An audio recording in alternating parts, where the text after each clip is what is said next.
Hey everybody, Anthony, 4x4 Diesel. We're doing a bit of an injector DIY, sort of bit of a training job, bit of a combo job here in Brisbane. So could open up some opportunities for people. I'm in your way, I'll go around that side then, how's that? Or you can continue with that. So what we got here, if you're going to do your own injector replacement job, this isn't the video, and all the other videos on our channel aren't necessarily the video. The videos you need to watch are the ones in the VIP group. They'd be the ones you've been watching. How many? Do you reckon, you remember how many of those? About like, countless videos. The ones that go for hours, those ones. There's about what, about 10 or 10 or more, or how many are there? I don't know, I can't remember. Lots, yeah. So how many of you've been smashing over the last couple of weeks, yeah? Yeah. Okay, so we've got Scott here. He's doing the job at the moment on behalf of one of our other clients. Bit of a story there, but that doesn't matter. What matters is, if you're doing this injector replacement yourself at home, you're probably going to have a setup that looks a bit like this. You know, you've got the vehicle in the garage sort of thing. Hopefully it fits in, something like that.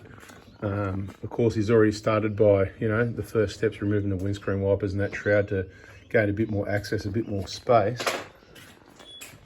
These zip ties, okay, the wiring, the extra wiring that was hanging over there, we just sort of went, let's push that out of the way. And as we're sort of moving the wires, most of all these zip ties have just broken, so there's a whole heap of zip ties just broken. Not a big deal, we'll just replace them later, but with your wiring, if you can, it's a good opportunity to, when you wire the vehicle, put it underneath across the front here. There's a fair bit more room for it, keeps it out of the way. But if you do it this way, as I always say, put it in corrugated split tubing and push it around behind. See how it sort of wants to sit in behind the wiring limb there? And you won't even see it, it'll be well out of the way. Because the way it was at the moment, probably won't see too much, but it's been rubbing on top of the EGR valve there. Might damage the wires in the end, whatever. So a bit of a story behind this one. This is one of our VIP / clients' vehicles in Queensland, in Brisbane, that was going to do it himself. Had a slight injury or whatever, and between that and probably really just wanting to make sure it's done right, maybe not being confident. Like, everybody's got different reasons why. Maybe they change their mind sometimes, whatever the case may be. Decided to get someone else to do it, and it just worked out timing wise that I was in the area and I had a friend who I managed to con into the job. No, not quite like that. I had a suspicion he could be maybe interested in having a bit of a go, because he works on planes, so does a bit of work on the cars and that as well. We've done some work together before in Melbourne and stuff, you know. And we just thought we'd see how it goes, and it could be opportunity for people around Brisbane. Depends if it works out, depends if he likes it or not, depends if it pays enough money, I suppose, you know, that sort of thing. But it could be an opportunity at a later date. Now, this is where I'm going to come in and say, this is the Queensland cars for you. Now, there's going to be a lot of different things here. The sun really deteriorates everything, and there's a lot more with the heat. There's a lot more heat under the bonnet, and a lot more deterioration of things under the bonnet. I noticed, not on just this vehicle, but other vehicles we've worked on, and of course vehicles that come from Queensland and other northern parts of Australia, where there's a lot more heat. Things like these little plugs, we've got to release these next. And basically what can happen, these tabs, you press on them and they just, in Victoria, that's what happens in Victoria, no problem. But quite often when they've come from Queensland or North Queensland, you squeeze the plug to release the clip and it just snaps off, and there it is, that one came off as well. So that's working all right so far. We've got a few more to go, so if 2 came off, that's kind of good news. I want to hit this one next, but can't reach it at the moment. I'll let you get that plate out of the way. And then this is not a how to, like I said, it's not a how to do your, it's a bit of a chit chat. We'll be back on deck for you to purchase your injector kits from, I think it was Monday, I can't remember the dates. Was that the 14th, eh? 14th, something around there anyway, in August. So if you've been waiting a while and you're desperate, you can send that text message at between 8 AM and 10 AM Thursday the 10th, I think it would be. Thursday's the 10th. That'd be 11, 12, 13. That makes sense with all the dates and everything. And we can get your injector kit payment through on that Thursday the 10th, and then on Monday 14th we'll be pack and send, and you'll be one of the first ones to go. So if that's something you're interested in, and if Scott ends up liking or not minding doing this sort of work on the vehicle, I mean, he works on, what's your job, mate? What's your job called again? What do you do? What's your qualification? I'm a licensed aircraft maintenance engineer. Oh, well, that sounds pretty cool, you know. Couple of decades of experience. So is that your service planes, right? Pretty much. Yeah. So if you do planes, you can do cars. I reckon cars are going to be easier than planes. Oh, it's all nuts and bolts at the end of the day. That's it. So if it works out, I can't promise anything. We can't promise anything, but you never know. And I'm not necessarily encouraging it because anybody can watch the videos that's got some basic mechanical capabilities and be able to work out how to do it themselves. But if you're not confident to do it yourself, hopefully we've got an option for you if you're around Brisbane somewhere. So, like I said, this is not a how-to, but we'll have a few videos on this vehicle, I believe. And yeah, you might pick up a few tips from it. If you watch enough videos, you'll certainly get yourself educated. What we want to do now is just slip this vacuum line off the bottom with a flat blade, pop it out of the clamp there, pop the map filter out, and then slide the vacuum line off up this end here. So if you're going to put zip ties on cars or you're going to work on it, first thing you need to do is cut these flush. You can get flush cut blocks, you know, side cutters, snippers, whatever you want to call it, and they'll cut those flush. Or you can even do other things like, I'm not going to do it with this one, it's probably going to break soon anyway, but I slide them around so they're right around the other way so you can't see it. Just looks neater to see it like this rather than with this sticking out won't just slice your wrists. At least the camera put some light on the job for you as well. Pressure on, mate, performing. No pressure. Here's a bit more light for you. We're going to get this throttle body off and have a look at these.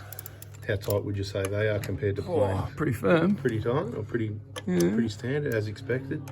A bit of Queensland air, maybe. A bit of corrosion. No, not really.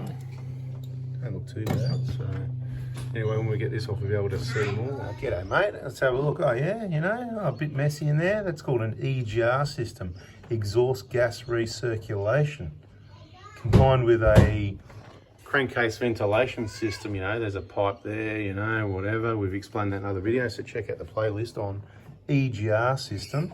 But this doesn't look like it's going to be too bad. It's probably going to be remove and clean the elbow like usual. A little bit into the manifold, bit of cleaning there. We'll just see how it goes, but probably pretty much as planned like it normally does. Hey mate, how you going? What's going on? We're fixing the car. Oh, I don't know if that's the way you meant to do that. I mean, you know, I wouldn't trust me. I don't really do this anymore, you know. Like, I'd check the videos if I was you. Yeah, that's how it's done. That'll be the last bolt, and that whole assembly comes off. That's it. You don't drop the bolt, and that whole thing with the vacuum lines off top and bottom will just out of the way now. Beautiful. You're about to find out if you disconnected the right vacuum lines. There's one more plug. Oh no! Oh yeah, I forgot to tell you about the plug. Sorry about that. Like I said, check the video. All right, so this guy he turned up with a slab of Coronas in the back of the car, so that's good. It means he's watched some videos. So I thought it's a good time to put in this video. Yeah, mate, what's happening? Look what I have. Oh, nice one. Yep, always. You going for a ride, are you? Bike or skateboard? Bike. Okay, cool. Have fun. I have a skateboard, but I don't know how to use it. Yeah, So I just sit on it. I was never really good on skateboards either, you know. Stick to the bike, I reckon. Bikes are cool. Bikes are good. Yeah. I go to be an accident and I don't use my bike. Watch out for cars though, yeah? I know. Okay. I know what to do if there's a car. What do you do? You go on the side of the road. Yeah, that's it. Stay out of their way because there's some crazy drivers out there. And the road was built for cars, so yeah, you got to watch that. Yeah. People need to watch it as well. You got to And watch. I can use my drift car. Yeah, exactly. I saw you driving that. Nice work. So the slabs are good, and we appreciate everything. But bit of an update because we worked out that a bottle of gin's probably not as bad for us as a slab of beer. So we like the gin, and we have that with kombucha, which is 0 sugar, and it's actually good for you as well. So we're going to pretend that gin and kombucha is good for us. So at the moment, we still don't mind a few beers, particularly in summer, but in the colder months, winter, we're sort of stocking up on the gin for summer as well. I think we must drink too much in summer. We don't want to drink too much either. So if you want, you can just bring the bottles of kombucha. It's in Woolworths, you know, mango flavour. I think I've shown it in some other videos. Just keep watching anyway. Yeah, so we already had a look in there. All right, what's next, he says. Have you been watching the videos? So anyway, if you want, subscribe and turn the bell on. There'll be a bit more chit chat on this one. There'll be more videos. You know how it works.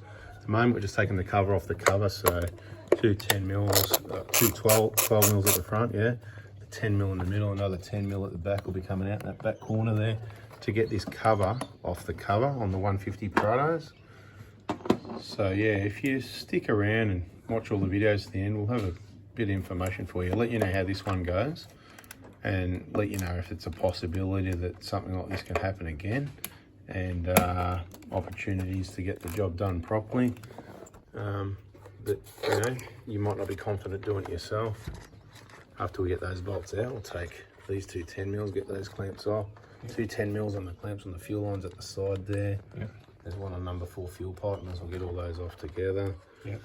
Then we'll get the upside down bolts on the EGR valve down the bottom there. More detail in other videos. And then the rest of the bolts for the EGR elbow, get the elbow off. And then it'll be after that, it'll probably be get the fuel pipes off. So that'll probably be in another video. So like I said, people, subscribe, turn the bell on, smash the like button if you liked it, and we'll catch you on the next video. See ya.